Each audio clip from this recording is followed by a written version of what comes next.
All right. Well, I'm here today with Jeff Schmidt, who's the CEO of Ez Castle Integration, which is a software company based here on Fifth Avenue in New York City. So I'm on location. Just had the opportunity to speak at your sales meeting. Honestly, genuinely impressed with what you've done with the organization, the way that the team works with each other, the way that they interact, the way that they have energy.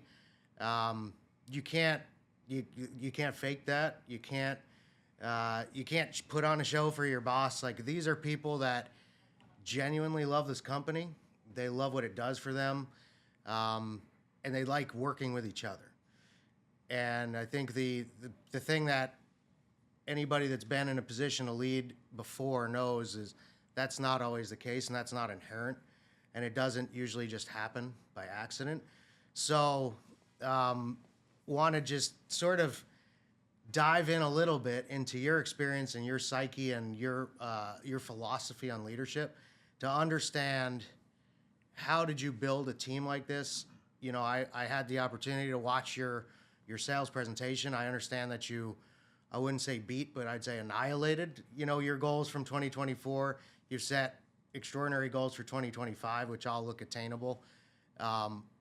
And I also understand that before you came in, which was what, roughly 2 years ago? Yeah, about 2 years ago now. This was a very different situation. I've had people unprompted sort of come up to me and say, before Jeff, it wasn't like this. Before Jeff, we weren't the same team. We weren't doing the same thing. We weren't making the same goal. And obviously, the energy here today says that you were quite successful. And I guess the question from my standpoint is why. Interesting question. First of all, thanks for participating today too. Right? Oh, it was a blast. Thank you for having me. It's good to align on strategies. So, it's an athletic experience, right? Is if you grow up and you're competitive, there's individual sports and there's team sports, and one you compete against yourself, two you're competing with a team. But the reality is never compete against somebody else on your team, right? So you want to make everybody better, and I think you said something earlier, which is good players make good players play great.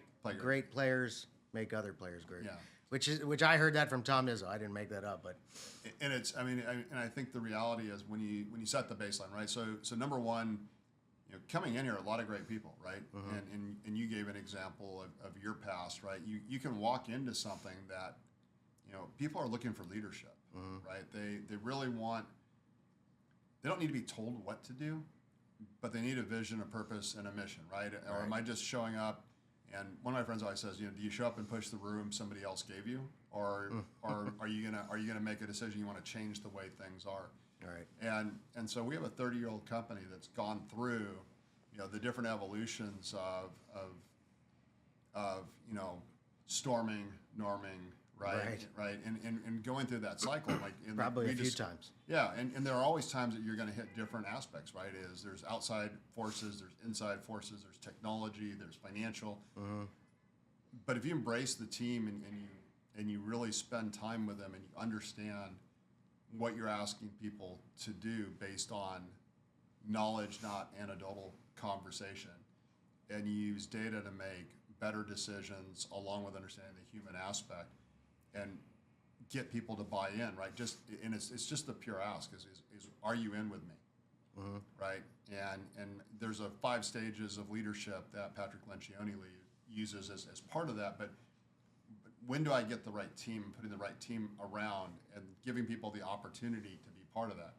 And so I think establishing it at the beginning and really setting like, this is what we can do, right? Here's the good stuff, right? Because it's not that the company wasn't a good company coming in or what it looked like prior. It was just not manufacturing at the speed that it was capable of, right? And sometimes that's wrong people in the wrong seats. Sometimes it's just the wrong people in the wrong jobs. Right.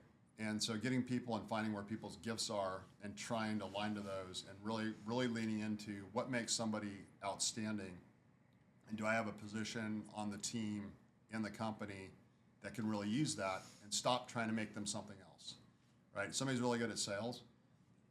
Don't try and make them a sales leader, because that may not be their gift. Their gift may be selling all day long, right? And you can create that example. Right. Somebody may be operational strength of, I can plow through numbers and data and come up with, like, this is how we need to go do this, but I can't execute the plan. That's okay, right? I need the person to get through the data, because the person executing the plan a lot of times isn't going to be the person who's going to get the data and manifest it into the plan. So building that team, back to the sports analogy, right, is you have a purpose of a quarterback, wide receivers and running backs and linemen, specifically because of their core capabilities and competencies. And I don't make the decision that I want my right guard to be a quarterback sometimes, and my quarterback sometimes to be a right guard. So play to people's strengths, I think, is really important. So let me ask you this, maybe like peel the onion one more layer. So if you were just to write down, like, here's what you do, you find out what people are good at, and you gave that to somebody and said, now go turn this company around. And you've been involved, I heard you say, since the 90s, you know, from startups in technology. You're the successful technology startup turnaround CEO. You know, that's rarefied air, right? It's not just that you could write down. So what is it about Jeff Schmidt that can go into a company and do that? What is it about your, what makes you different than hundreds of thousands of other people that would probably try to do this and maybe just wouldn't? I don't want to say fail like it's a negative, like they're not good. Right. But obviously you are good. Why? What's the special thing that differentiates the leader who can succeed in these situations versus that can't? So I think there's different DNAs of individuals, right? And so I remember one of my bosses a while, it's probably 20 years ago now, makes me older than I want to be. and so in that discussion, right, I was going in to take on, it was a little bit of a mess. It was a cybersecurity practice within a large organization. And he's like, Jeff, like, you like the Rubik's Cube. Like, that's where you thrive. You thrive solving problems. I'm like, well, here are all the problems. He goes, well, what are you going to do when it becomes business as usual? Right. And Right. so for me is the complexity of the situation you're walking into is exciting to me. There's a little bit of in the realm of it is there's a high around organizing the chaos and working your way through it, and just every day, like, can we get a 1% better every single day, right? Those and where do we need to build those habits to become 1% better every single day? So for me, it starts with one, assessing the situation, quickly coming up with a game plan. If you were to flip that into football terms or military terms, right? We're getting annihilated on the battlefield right now, or on the football field, and we need to score, right? We can't win with defense at this point. And so you've got to go from defense to offense. How do we get wins, right? And you start getting your wins and building on those wins. And then you go back and you say, okay, now what's the next step? So for me, and I love Jay Chowdhury, who's the CEO of Zscaler, right? And his line has always been is, sales solves all ails, right? Or cures all ails, right? Yeah. And if you build the right sales organization, you get that sales mentality, right? And it isn't about selling a product, right? It's we sell or we unsell, and starting to embed that in. So I guess you start with is, for me, it starts with culture, right? Do I have the right culture inside the business? And that culture is going to have my personality in it. Whether or not I want it to or not, or I guess I do want it to, but somebody else may not want to. And that culture is a culture of go get dirty, right? Yep. Roll up your sleeves, go understand what people are doing, right? Just because you're a senior leader doesn't mean that you can't be doing the work and sitting with a team member in a client environment, working on a laptop, working on a system or a server. I mean, we're doing all types of services from an IT perspective, right? So, and that goes from software to hardware, things that we own, things that we don't own, right? And so putting that in, and then I think you take the next level, which is, I don't care what it is. Like for me is this innate piece of I want to win, right? And so, and I've been in venture capital, private equity, angel backed, ground up startup. I want to win. Now, you said innate. I want to ping on the word innate. Do you believe it's innate? Were you always, do you think like this was a destiny? Or did you have, or are there points in your life where you'd say, I decided I wanted to be a leader, I made an effort to be a leader, I'd honed skills to be a leader? or do you think that you're just a leader? So it's an interesting question, right? So are leaders made or Right, given, right. That's right? the age old. I think the reality is whatever gift that you're given, you need to lean into. And so what I would say is, I didn't strive that if I was on a baseball team, I had to be the captain. But if I wasn't the captain, I was still going to lead. I was still going to go drive people to be better. I was going to stay later. I was going to get there earlier. I was going to set the tone for me of what I wanted from my teammates. Right? They can make the choice of who the captain is, but the captain doesn't necessarily make the leader. Yep. Right? And so I think you can take different roles. So I agree with that. That's for sure. So to that is for me, and I had a great career in baseball. I talk a lot about football, but it's funny. My baseball career actually went into my early 20s, and really, wow. Yeah. And so in that, so you're a competitor. There's no doubt. Huge competitor, but I was not a gifted athlete. Interesting. Right. My gift was work harder, study more, practice more. Yeah. Work harder than everybody else. And that seems to be the case when you know, like there's the whole, I think it's true, you know, Michael Jordan didn't make his high school team. And, you know, it's not necessarily God-given athletic ability that seems to differentiate from people that make the highest levels. It's the work ethic. Yeah, there's a guy, John Baker, who was a catcher for the Oakland A's farm team, and he finally got traded and made it into, he played for Chicago Cubs for a while. And I remember sitting at a table with him, he was my friend's brother-in-law, and he looked at my son and he said, Brett, the thing you need to know is baseball is the only sport where God-gifted talent will not make you a professional player. It's if you can outwork, out hustle, interesting, and really manifest that in who you are, you can beat out people with talent. Talent alone will not make it there. And so I think back to that comment is like what it's setting the tone, right? It's a playbook. I like taking that complex piece and breaking it down to simple pieces. The conversation we had today of I love Jocko's statement about decentralized command, right? Yep. Of putting it back where it belongs. And when you look at some organizations over time, they're like, oh, we're getting really big. We should start to silo, and we can. One person can manufacture the T-shirt, the other person can manufacture the die, and it just doesn't work in business. If everybody, our clients look at us as, hey, you deliver a set of services. I don't want to ask you, Chris, and you're like, oh, those guys over there do that, right. So you're gonna have to go talk to them, right? I want you to own the outcome, right? And so for me, and one of my first professional jobs was at a bank, and they're like, they took us through a class that if you pick up the phone and it's not for your department, you're not allowed to hang up the phone and tell somebody to call somebody else. You have to transfer it to the person. You've taken the information. So I would call you and say, hey, Chris, I have Mary on the phone. She's asking about her checking account. Not sure where her money is. May I transfer it to you? And you say, yeah, I can take this call and help Mary out. And I'd say, Mary, I've talked to Chris on the phone, and he understands your situation about the checking account. He understands who you are. He's going to have to ask a couple of questions to validate who you are. Yep. But he's going to be able to help you now. And then you would transfer and hang up the phone, and that'd make the connection, and you would carry forward. Interesting. I would sometimes call that person back a week later and say, hey, I just want to make sure everything worked, right? But I assume nobody told you to do that. Nobody told me to do it, right? It was, but I was actually curious, right? Uber curious. So you actually got satisfaction in some more fundamental way, in some really deep way. You actually cared about the success of the transaction. I didn't, to me, I didn't want Mary calling back in again and be like, I didn't get help. But I was curious, did we actually help her? And to me, fundamentally, is the company I work for is whether I'm CEO or I'm cleaning trash cans. And I started off throwing, reports into bins that went out to bank branches. I mean, so, and I cared about it. I cared that when I did that every branch got the reports that they needed to for our bank. I wanted to genuinely know, did you get everything from my shift? If something was missing, I'd take it personal. What do you mean you're missing a report? I took every report today. I'd put my name on every one. This was distributed by Jeff. So I think that caring piece carries forward in my current life, which is I care about every person who goes home from this company. Are they proud to be part of ECI? What are they contributing to ECI? And do I understand that I'm not just coming in to push a broom and do the same thing every single day? I'm enacting change. I'm a change agent for my client.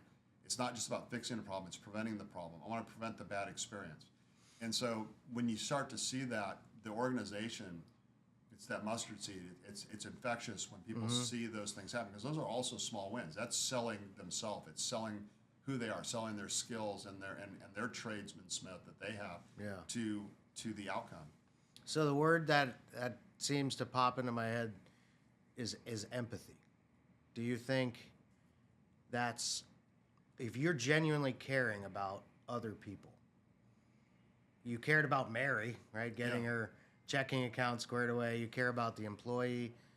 Do you think ultimately, how much do you think that factors into leading? Absolutely. Is that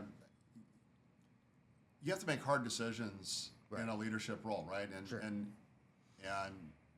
you have to have empathy for people, right? And there's two sides of that, right? When you make those choices, and same with our clients, is put myself in your shoes, right? It was always, as a kid, there was the don't criticize a man until you walked a mile in his moccasins, right? Right. And it was, and I had it in my room sitting on a wall, and I asked my dad, like, what does that mean? Right?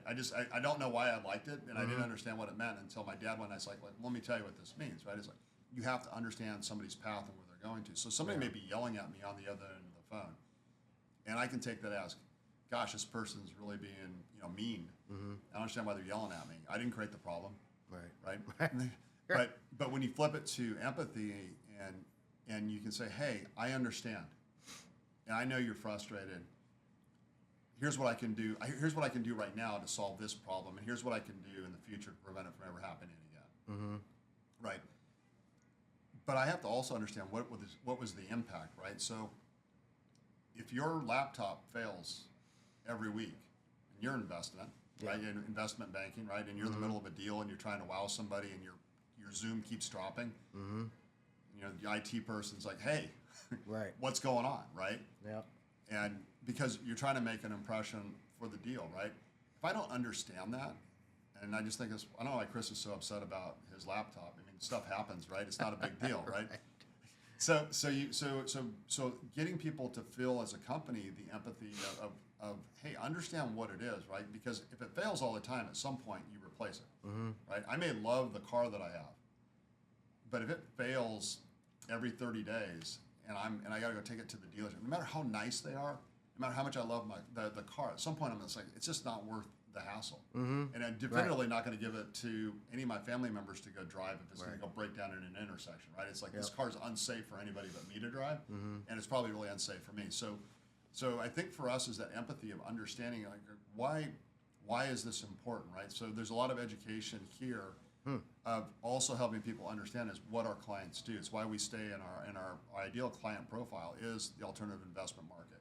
It's high compliance, high governance, low risk appetite when we start to extend outside of that. But understanding that and being able to say, I get it, right? I get that seconds matter, right? When my first job at the bank, if we went down, we're like, nobody can use an ATM. Right. Like, and so it'll turn some people off. Right. And it's like, is that really a big deal? Well, it's lunchtime, 11 o'clock, and people are probably trying to go to ATMs, and at some point they'll pull their money out and they'll go somewhere else, right? Oh, by the way, we get penalized. It was some crazy number because as a kid, I'm like, that's more than I make in a year. Right. Yeah. Right. And so when you start to, so to me is also as a leader, sometimes is taking the extra time to explain the why. Right. It's not just because I said so, right? It's why is this important? And if I relate that to when I listen to leadership books, and people are relating it to the mission and what they're doing, right? Is as a leader, why don't I lead in the front? It'd be a lot easier for me to show everybody what to do. It's like, well, if you get shot, right, nobody's you're not leading leading anymore. Yeah, you're not leading anymore. From the middle, you can see what's going on. Too far back, you can't see what's happening in the front. You have to be able to have commands going front and back, right, and to be able to execute the mission, right? So I think the same thing in leadership is you don't have to micromanage but you have to know enough about the forward motion and setting the vision and what we're going to do. Here's the plan. Here's plan A and here's plan B, and we're going to execute this flawlessly. And I'm going to help, right? I'm here to help make this go, but what I'm not going to do is do the job that I'm asking you to do. Your job is to clear the rooms. My job is to make sure that we're doing the right things. My job is to make sure that people behind me know their job and their actions. So that same thing in what we're doing in business is let me explain why this is important. Let me explain why I'm doing what I'm doing and where I'm heading to. So I think that's important, just as a leadership quality in business, but just in life in general, right? Yeah. Even with my kids. Yep. Dad, you're so hard on us about these things. And let me tell you why. Right. Why do I always want my girls to I have granddaughters now, and I'm like, and I look at them, they're like, you're crazy, Pop. They call me Pop, right? Right. And they're like I don't know why you worry about stuff. I'm like, wherever you go, never leave each other at a party. Yep. Like always two to two, right? Always together, Yep. always with a friend. Never let a friend be alone. Yep. And I'm like, here's why, right? And then I'll tell a story, and so I'm not trying to scare you, but I just want you to understand this: the importance of being tied together. So I think those are the importance of the why is just as important as the direction to go do. Yeah. Because there's a meaningful piece behind what you're doing that if you buy into that vision, you will have the empathy in the end of yeah, I get it. Yeah. Chris, So somebody's feeling the command or the leadership instead of, it's not like a step by step, but it's an emotional reaction. Hey, I listened to so to give my age away again, right? Somebody gave me a tape, and I stuck it in my car on the way home, right? And it was a salesperson I worked with. She was a phenomenal salesperson. And Gail says, take this tape home, and I want you to listen to this. And she's like, I just think sometimes you're harsh in how you give people commands. And super nice, helped me in my career going forward. And I listened to this, and it said, you don't, take the part to create empathy in what you're doing. So, and this person used, like I'm talking to you, maybe you and I are having a conversation about the client. Like, I don't know why Bill's always so upset about, the computer thing. I get in there, I fix it. It's only a couple minutes, not a big deal. I said, yeah, I totally get that. Hey, I was driving my Cadillac, and for the 5th time in a month, it broke down in an intersection, right? And then the tow truck guy comes. In fact, I know the tow truck guy now. Like the last 3 times, it's been the same guy. Super nice guy. But well, you're a good customer for him, so he should be.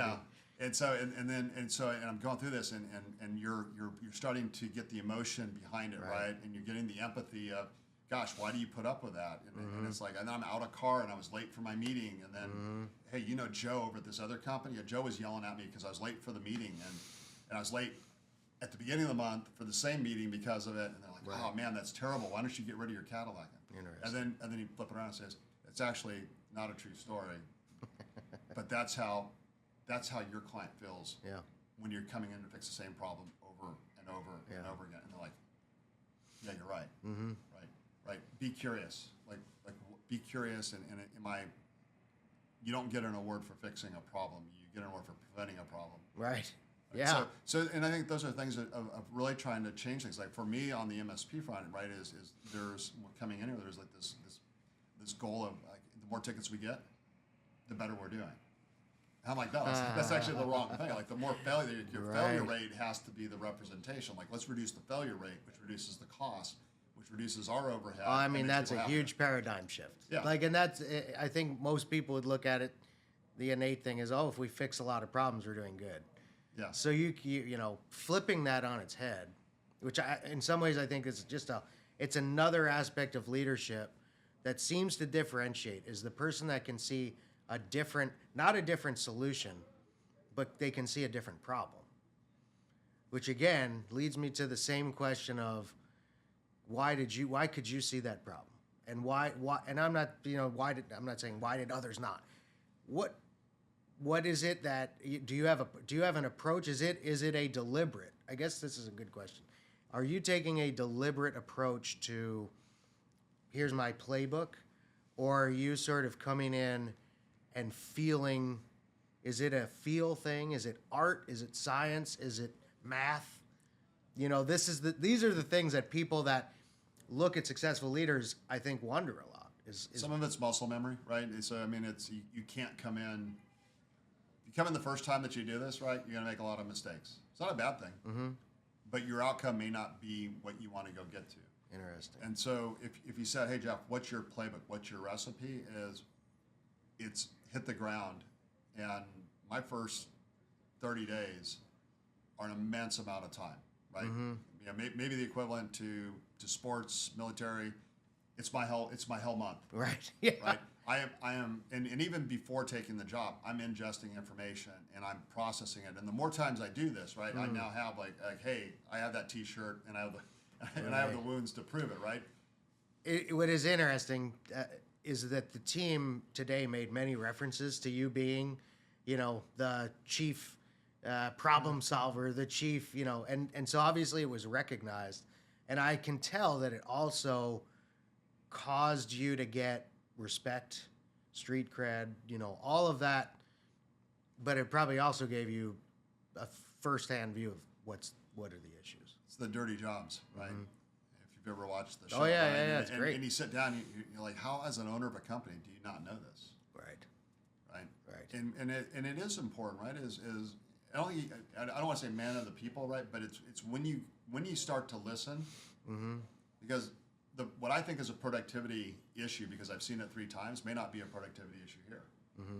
I may have another issue, is I'm not rewarding people, I'm not incenting people the right way, and so there's like a whole list in my head of like, you'd be any one of these 10 things. At the same time, you know, I probably give a lot of credit to my grandfather. My grandfather he was World War II veteran, and he talked about playing, like they played checkers all the time. And I beat him once in checkers, and I'm pretty sure, in fact, I'm actually sure he let me beat him once out of probably, it had to be well over 10,000 times I played checkers with him, right? And the patience of Job, he would play me over and over again, and he was always like, you have to be 3 or 4, like I'm 4 steps ahead of you. I know where you're going to move. You're going to move that one next. I'm like, no, I'm not. And he's like, well, if you move that one, here's what I'm going to do, right? And he had the whole board already laid out. Yep. And so the more times you do it and you start thinking ahead, right, is I'm not the smartest person, but I'm thinking ahead of, you have to be thinking 2, 3 steps ahead. If this happens, I want to go here. If this happens, I go here. Here's the ultimate path that I'm going to go down, right? What I don't want to be doing is making critical decisions 3 steps in, right? Jeff Bezos, and so it's the Bezos one door. It's a one-way door or a two-way door. When you're making the one-way door choices, you really have to be definitive about. I know where I'm going. So that experience helps, but every situation is different. To your point is when you start to learn, I can't learn. You know, it's like, hey, my playbook says every MSP has this problem, so this is how we're going to go fix this. Right. That's part of the problem. Number 2 is I'm not the one who's going to fix it. And so number 2 is by walking around and talking to people. Most people already have an understanding of what needs to be done. Yeah. What they either haven't been given is the empowerment and the enablement to go make the change, or they're afraid to make the change because in the past you haven't been rewarded for taking the opportunity if you fail. Right? But I'd rather fail. Sure. Like type 1 problem, type 2 problem. Yeah. Right? Yeah.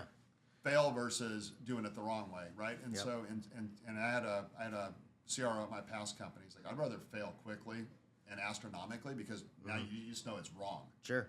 Right. Yeah, you know that. Failing over a long period of time is terrible, right? Sure. It's like, I mean, and so I think is encouraging people who are like, hey, I am listening, right? Yeah. We have out here in the room that's out there, right? Is Thursday night sitting around just open session. Yep. Right. It costs me nothing. Yeah. Right. In fact, it's rewarding. It's my bank account is getting full of people are like, hey, if we just change this one thing, here's what's going to happen. Right. If we change this is what's going to happen. Hey, I've been having this problem out here. I'm like, how many else is having this problem, right? And we start having this conversation, and I'm not the one. I'm not going, oh, we'll go do this to go fix it, right? I'm a brainchild of technology. And they're like, I'm like, what should we do, guys? And somebody says, I think we should go do this. And I say, yeah, that's a good idea, but I think we should do it this way. And all of a sudden, the conversation, and it's, hey, how fast can we do this, and what do you need, right? So the other is enabling, right? Is usually you have the right tools and the right people and the right capabilities. They haven't been unleashed to go execute properly, and then train them. Yep. Spend your time training your team on the soft skills, not just the hard skills that you're looking for the biz. And you had mentioned sort of that if the goal is nebulous or the vision is nebulous, then sort of they're all over the place. But you came in and set a vision. Yeah, how soon after?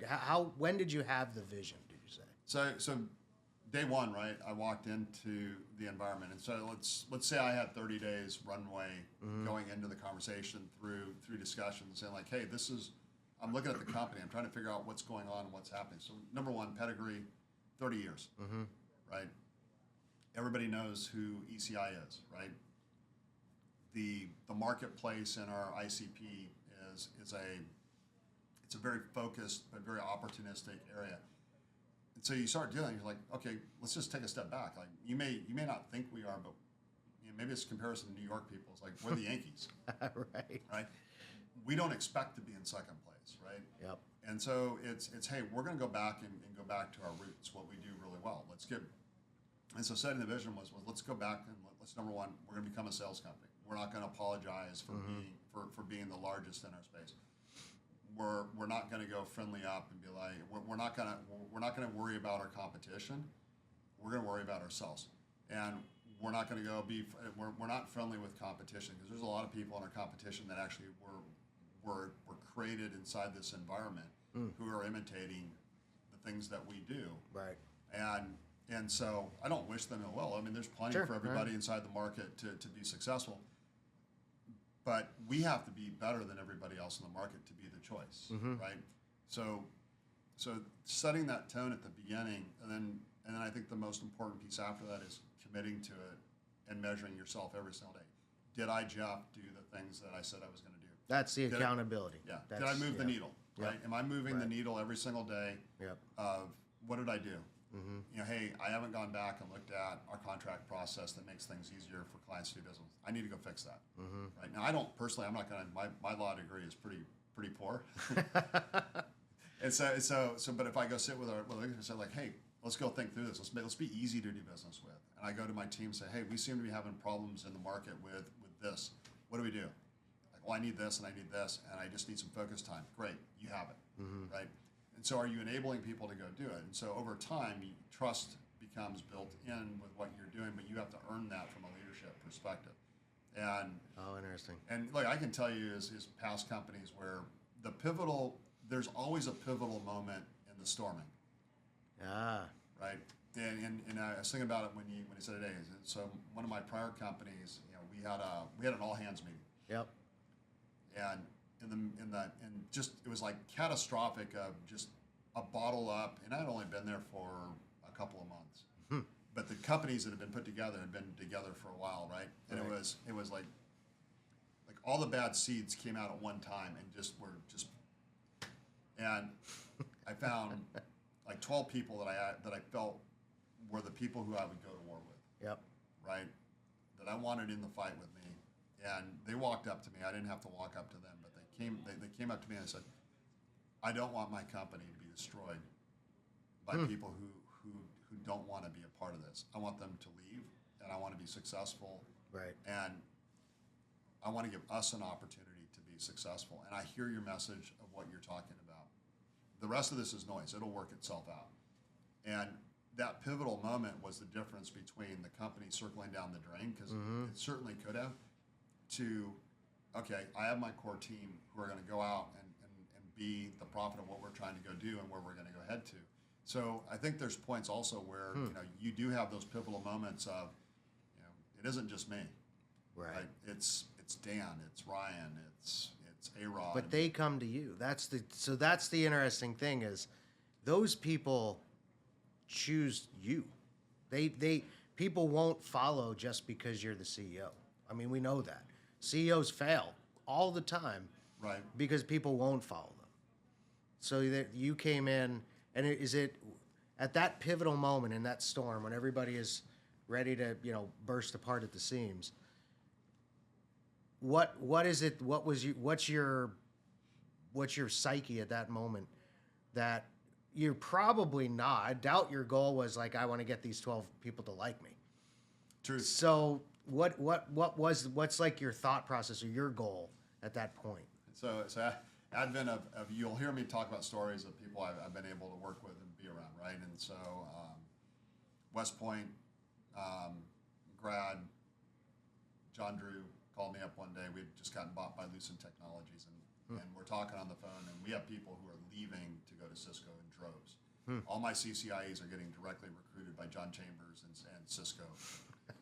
And I'm like, John, this is terrible. Right? Like, here's what's going on. And he said, I'm going to give you a piece of advice, and I want you to hear what I'm saying. not my words, right? And he said, sometimes you have to get the truth out and deal with the consequences, with whatever it is. Yep. And there were a myriad of different issues that were ongoing at that point in time. It's Yep. like, I hate Lucent to, we're a Cisco shop to this is the end of life. I mean, it was, I'm getting paid differently. I don't like my healthcare. I mean, it was just wild. Like, you can't make this up, right? Right. And so you go through this, right? And so I think what people want is truth, right? They want truth. Interesting. And then they want leadership. And you said it in your situation is I called everybody and told them, hey, look, here's where we are. Here's the situation. Here's what we're going to go do. I need you in with me. And there are probably some people who said, like, I don't believe you. I'm going to make a decision to go. But 90% of the team probably said, totally get it, Chris. We're in. Yep. Right? Yep. And so everybody has a right to choose, right? I don't want to choose for them, but truth and dignifying the truth and committing back to people what they give you, that you'll give something back to them. Dignifying the truth. That's a powerful one. That's pretty awesome. Dignifying the truth. And that is, I think people are afraid of the truth, or people are afraid that people are not going to like the truth. But people can sense when it's not the truth, and they like that even less, because then they start to come up with their own truths that may not be true. Half truths are worse. Yeah. Right? Yeah. So Interesting. So I mean, and it's so I think to that point, right, is if you tell the truth, whatever comes. Mm-hmm. I think if I've earned trust and respect, and it's hard at the beginning because because you typically don't have either. Right? Right. I didn't walk in with a team of 12 people. Yeah. Right. I walked in around a bunch of people who are sitting here and talk about what I'm going to do, and I'm pinning on, hey, look at my history. You should trust me, but this isn't like they're getting Nick Saban, right? so there's a portion here of trust me but verify, right? Yeah. And again, if you give, I think the raw truth sometimes is a relief for a lot of people, where it just puts oxygen in the room. We're like, okay, all right. Because probably they know in their heart, whether they admit it, whether they identify it fully. I mean, people know when situations are bad. Yeah. And if you're as a leader trying to convince them it's not, it's probably worse than just being like, yeah, it's bad. Yeah. But we at least we have a plan. At least we have a way forward. I mean, yeah, you can't point out, as a leader, ownership, I own this now. Mm-hmm. 2, I'm not kowtowing to any of our competitors inside the marketplace, right? We are the 800-pound gorilla. We're going to continue, and we're going to act like it. We're going to deliver like it. We're going to take our pedigree. We're going to build. We're going to grow. Here's where we're going to go. I believe in everybody that's here, right? It's not my story. It's your story, right? That was also part of it is this isn't my story. This is ECI's story. You just don't see it. Yep. Here's why I'm here. Interesting. Right? Because I chose to be here. You may not have chose to be in the room at this point in time, at this moment, but you did choose to wake up and to be in the room and sit inside the meeting and sit with me. Yeah. And now I need you to buy into where we're going to go. And so look, I think that's the truth is, and look, it's hard. I mean, I'm not telling you like there's days I wake up and you made a comment. It's like I have to have this conversation. Yep. I'm like, okay. Yep. How do I sprinkle some fairy dust around this? Yeah. Right? And sometimes, and I think most of the time, it takes a little, like when I'm in that mode, my brain catches me and says, stop. Yeah. You know what's going to get you through this is swallow the frog. Yep. Right? This is the worst thing you're going to have to do today. Right? Swallow the frog, get it out, and don't just drop it there, right? Don't, like now you have to say, here's what we're going to do to make it better and what we're going to go do. And at that point, you either have a client for life, an employee for life, or somebody says, you know what? I just don't want to put in. But either way, you at least have an answer versus I kick the can down the road and we'll go deal with this later on. That's actually worse because that's going to hang over your head until you come to it again. Sure. Let me ask you, so you segued into another question I had, which is the stress of leadership. Would you say there is some? So do you, how do you compartmentalize it? Do you feel like it's stressful? Do you think that leaders, people who are leaders, whether it's natural or developed, have a different way to deal with stress, or they just muscle through it? Like, have you ever, and it's, the situation you're describing, people leaving in droves is gut wrenching. I mean, it's like, this could be, if we don't have the people, we can't sell. If we don't have people to sell, more people are going to leave. And it's like, are we circling the drain? That's gut wrenching. Do you feel like, or do you look back and say, now, you know what? I kind of sort of didn't really feel stressed. Yeah, there's absolute stress. Yeah. Right. So, a little bit of inside baseball. So if I go back and my team sometimes is like how did you do it, right? And it's not how did I do it, but there's times where I think of myself as like how did I find my way through? So last year this time, chief operating officer gone, my CFO gone, right? I didn't replace. I didn't have a replacement for them, so I'm taking on additional roles. As of today, my mother-in-law had passed away.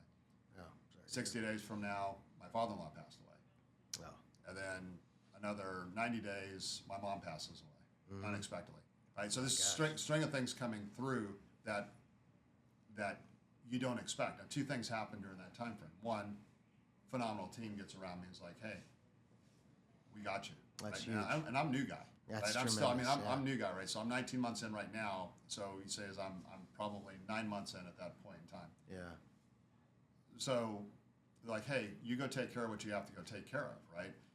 And two is I also find out who I can lean into. I also find that I can have balance of dealing with different situations and things that are happening at the same time. And it's okay. Like this is part of life, right? Part of this is part of life. Would have liked to have kicked the can a little bit further on some of that stuff, a little bit longer than what it was. Right. But that adds to the stress, right? For And then slowly you're like, okay, here's this next part of the journey, right? And also a little bit of a reset for me is like, hey, you have a team now that you can start to trust, right? So for me, some of that stress turns into is I have to balance some of this out too, because I'm hitting a point. Now I've learned, right? This situation is pushing me into trusting my sales leaders, trusting my operational leaders, finding ways to communicate, check in while I'm doing other things at the same time, to getting inbound calls with people like, hey, I'm just checking in on you. How are you doing? Right? Hey, I haven't talked to you and apologize, but I want to have a conversation about this. To my wife who, when you don't make it out of that without the right people from a family perspective. Absolutely. Right? And so look, is the story is you can do a lot more than you think you can. Right? You can while you're and I think maybe that was a little bit of I just need to make it to the next meal. Yeah. And that I think from a leadership perspective, there's times where that's a story, my story. There's probably other stories that are similar, right? Is Chick-fil-A where the owner and his son die at the same time in a plane crash, and the son that's left is trying to figure out like how he runs a Chick-fil-A restaurant, which is in Atlanta, and manage it. And he's like, what I'm gonna do? I'm gonna close on Sundays. I'm gonna close on Sundays because I need one day for myself. I can't do all this on my own, right? I didn't know that story. That's interesting. And so, or at least that's the story that I read about, right? I thought this was really interesting because I didn't think that's why you were closed on Sundays, right? Me neither. It was a day that reasonably most people would accept as, hey, Sunday's closed on Saturday, right? Right. And so, but everybody has a story. But when you go through that, it's there is a little bit of I just have to make it to the next meal. I have to live on, right? I have 1,000 people around the world who depend on me here, who are taking care of parents and kids and spouses and family members and friends and donate whatever, right? All these different things. It's not just here. It's you're taking on a greater purpose, right? So, my from a growing up perspective and thinking about my entire life as a kid was my deal with God was you let me play baseball and I'll use that soapbox as a way to talk about you. Interesting. And he had a different plan, but there is a purpose here, which is it's about people, it's about the next generation. It's creating a place that people can come to and feel welcome, a place that people can build a career, that even if their long-term career isn't at ECI, is that this is the stepping stone to the next job. To hopefully someday there's there's 500 CIOs out there that all worked at ECI someday, and hedge funds and private equities who are like, yeah, this is where I got my start. Wow. Right. So there's, it gives me an opportunity to think about is like what you leave behind from a standpoint is there's a purpose in here. It isn't necessarily always my purpose, right? And so what do you do, right? And I think when if that's the honest component of why you're doing what you're doing and you have a deeper purpose, Yeah. right? I'm doing it not because of the outcome. I'm doing it because my fear, if you talk about fear, right? Fear is somebody loses their job because of me. Right. Right. Somebody, there's a client loses their job because we don't do the job we're supposed to. Right. Right. Those are things that keep me up at night. Somebody doesn't get to do the trade that they want to go do, and they don't. Right. Those are all things that I hyper focus on. Right. And wake up in the morning. But they're all about other people. Again, it goes back to that. It's like a selfless thing. Your purpose. Every time you're talking about what really is driving you, you're always talking about other people. So my selfishness is family and time with my wife, time with my kids, time with my grandkids. And those are the places that I probably am more selfish when I center myself. Still, that's bare. I don't know if you can even call that selfish, because that's even your selfish thing is about other people. So I have a good dose of that at points in time. So I have to check myself. So but I think is I got to ask one comes like servant leadership, right? I've got the tattoo here, which is love is patient, right? It's my reminder to remind myself is sometimes the tongue is faster than the brain, right? Slow it down just a little bit, right?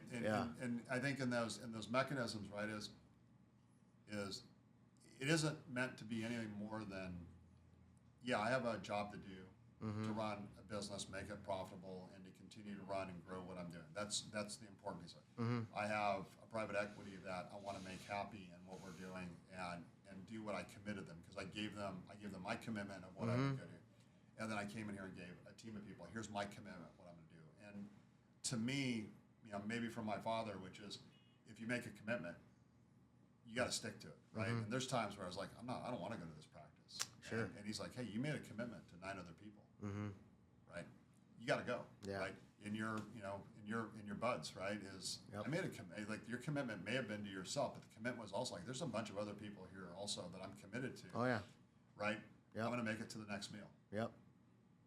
That's awesome. And I guess last question. So, do you think so? You said a lot of your success, or maybe not success today, but what you've been able to accomplish is based on some past experience and so forth.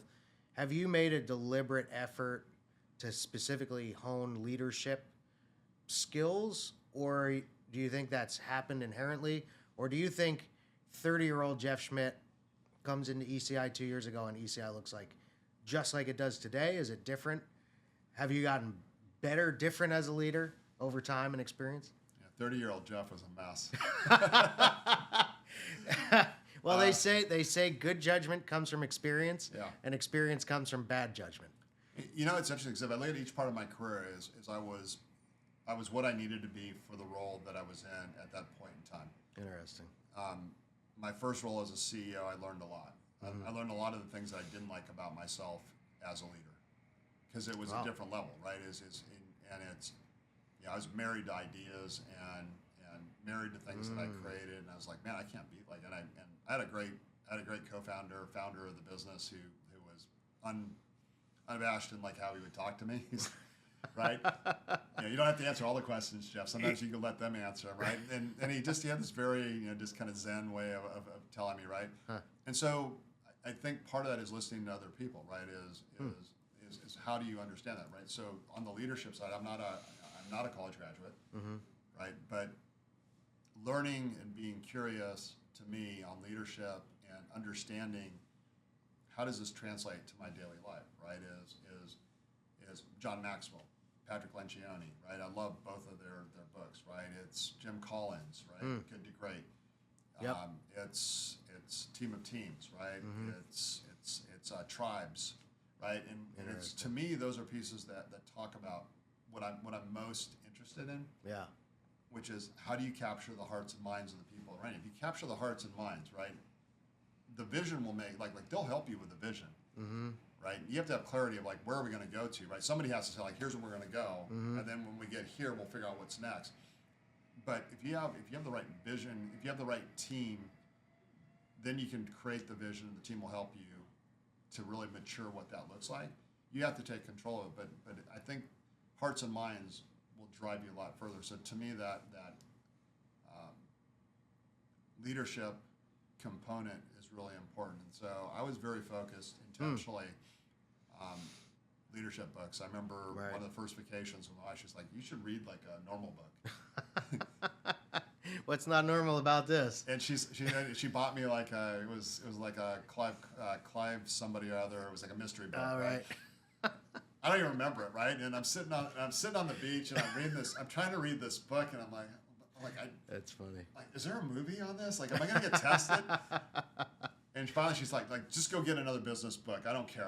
Quit complaining to me. And and I'll go grab, the Fred Factor, right? Yeah. And just, to me, it's just interesting when you listen to leaders talk about what they do. It's interesting. There was I can't remember the lady's name, but she wrote a book on like Chick-fil-A and how they really get their customer care to the level that it is. I mean, if you go to a Chick-fil-A, I haven't been to a bad Chick-fil-A, right? It's insane. Yeah, they're very good at that. Yeah, my pleasure. How can I help you? Yeah. Sure, we can do that for you, right? Yeah. And you're talking college, not college, high school. Yeah, kids, no, it's right? like out of another time. It's from the 50s. I don't know how they get people to do that. And so that's interesting to me, right? Yeah. Is hey, during COVID is how their management team's like, hey, this isn't going to work. Like, we got to figure this out and how to go get food to the right places. Yeah. And next thing you know, in less than 30 days, you have a mobile app that says go park in like slot number 13 and we'll bring your food to you. Right. Right. And you're like how does that even happen? Right. Yeah. So I think those are the things that to me like make my mind really curious is that curiosity of like, how do you enact fast change, right? Because the one thing that will kill a rebuild coming in a company that's looking for that next advancement, if you don't find speed, slowness, lack of direction, and that's torture, right? That's a different level of stress, right? So there's stress that you can thrive on. Yep. There's stress that, hey, I just need to get through this day, and then I'll take on the next day. Right. And then there's the stress of like, this isn't going the right way. Yep. And I need to, and I've been there where That's it's like, the this isn't pivot working. I or need something. to pivot, right? Yeah. That's incredible. And you said you didn't graduate from college. No. That's amazing. And so people aren't following you because you went to Harvard. People aren't following you because they're following you because you're Jeff Schmidt. I had 4 years on a 2-year college. Running around in circles trying to figure out what I was going to be in life. I'm like this computer stuff I can't stand. Like, who would want to go do this? I liked architecture. I like law. That was kind of interesting. I played around there, and then somebody told me it was like 9 years of college. And I'm like, that. It seems like a long time. Oh, you got to take tests like every so many years too. I'm like, not into that. Yeah. I just kind of played around, and then I was still playing baseball at the time, so I bolted out to go play baseball. Wow. During that time, got hurt, and my parents were like, okay, so either you go back to school or you get a job. And I got a job. I'll call it in IT, but it wasn't in IT. It was a job throwing reports in IT into bins, taking green bar paper and throwing it into 236 bins, which was the number of branches we had. And did you think at that time, like, one day I'm going to be the CEO of 900 people in a extremely successful tech company in New York City on Fifth Ave? No. In fact, did you strive for that? Did you have ambition for it? I was so once I was involved, I was curious on like why people did things the way they did, right? And so there are two things. I wanted to be the best. I wanted to be the best at throwing paper into bins than anybody else. If somebody else could do it in an hour, I wanted to do it in 30 minutes. Yeah. Right? And I wasn't competing against them. Like, I did it in 45 minutes before, I want to do it in 40 minutes. Is there any way that I could shortcut this, right? Yeah. And oddly, in 3 months, they're like, hey, we think that you actually have capability to do something else and throw things into a bin. I was like, yeah, I was kind of thinking the same thing, but I wasn't. I think I was 19 at the time. Wow. And so they're like, we have this other job for you, and I have a pretty good photographic memory, which is what made school to a certain extent boring for me, because I could memorize for enough time that I could get through the test, but I wasn't passionate about anything. And So the next job was, they called them job instruction sheets, and they would tell somebody on in the operations floor, on the computer room floor, here's what you have to go do. You have to go take, a disk, put it into this machine, and then go back to your thing and punch in a command, and then you would run a job that would say, take all of the deposits from today and get them into our mainframe system, and then bounce out all the people's accounts. Right? And so my job is to go put all that together and make it work. And somebody then maybe 6 months after that said, hey, we're going to automate that. Do you want to do it? Right? And so for me, it was. There are so many people along the route. Mark Hansberger, there was a guy, Fred, who like took me under his wing. Guy Todd Grantham in my first startup company I got to be in. Like, people who took chances on me. And that's probably the other part, is every time somebody took a chance on me, I was like, oh, they took a chance on me. Because I wasn't, I like, in my head is I'm second string, right? I'm a Jerry Rice guy, right? I'm showing up every day as if I'm second string, and I have to earn my first string status with you. Right. And so, and it's not that I think I'm second string, but I want to work hard. I want to outwork anybody else who wants to go do this, right? And I think by having that attitude and that mental capability, to me, maybe that push was the fact that I didn't get my college degree, right? So mine was like, I got to show up different. I got to show up better. I'm going to be the last guy walking out of the data center at night. I'm going to be the first person in the data center at night. In the morning. And what I'm going to do, somebody wants to give me an extra shift, I'm going to get an extra shift. I read IBM manuals. I had no idea what I was reading. I'm like, I don't know. Maybe one day it'll make sense. Maybe it'll soak in. And this guy Clarence Munt walks in. He's like, the only thing you need to know is like this little thing here. And it was a dump of a job that had. He's like just, if I ever call in, just tell me this right here. I'm like, what is that? He goes, that's like the 16-bit. I'm like, okay. He's like, just remember that, right? And tell me that. And then he said, if you want to look that up, which would be really great, then you go here and you look it up. And he showed me how to use the manual. And at that point, I'm like, oh. Right? And so I call him on the phone. I'm like, hey, we had a system problem. Here's what it is. Here's what's going on. Here's what's here. And he's like, and I think maybe it's this. He's like, yeah, you're right. Right? And so that's cool. And this is a guy who was doing like air defense systems for like Sweden at the time. So he had like multiple things that he had done, right? And I'm like, I'm around such bright people. So the other part, I have a lot of people that invested in me along the way. Paul Stitch, who was the CEO of Counterpain.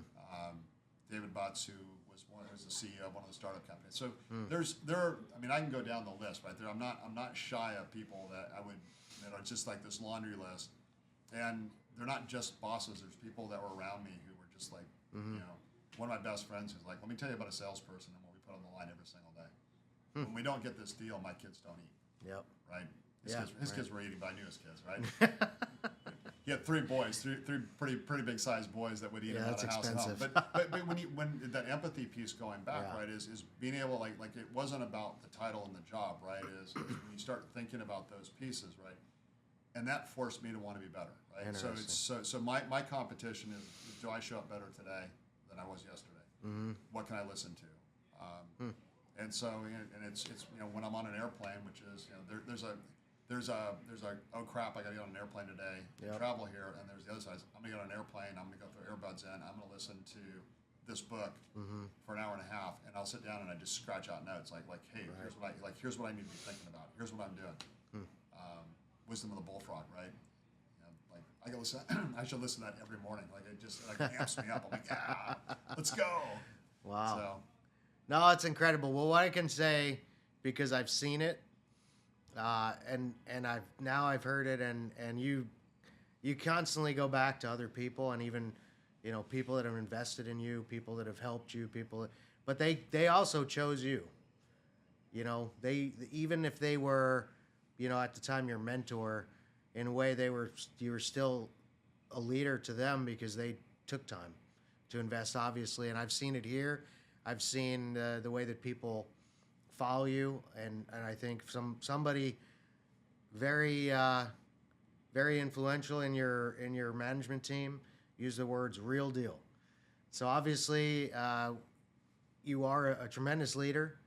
Your story is incredible. Your success is undeniable, and it's been a huge pleasure and honor to get to be a part of it and see it, and to get to just ask questions that I think people oftentimes would have when they see somebody that has succeeded in the way that you have, and to try and understand what's the secret sauce. So I really appreciate it. It's been awesome, and it's really great to have met you and to have this opportunity. So thank you, Jeff. It's been a great day, and Yeah, I mean, sure hearing has. your stories, sitting back, your service, humbleness, and telling the stories, right? I just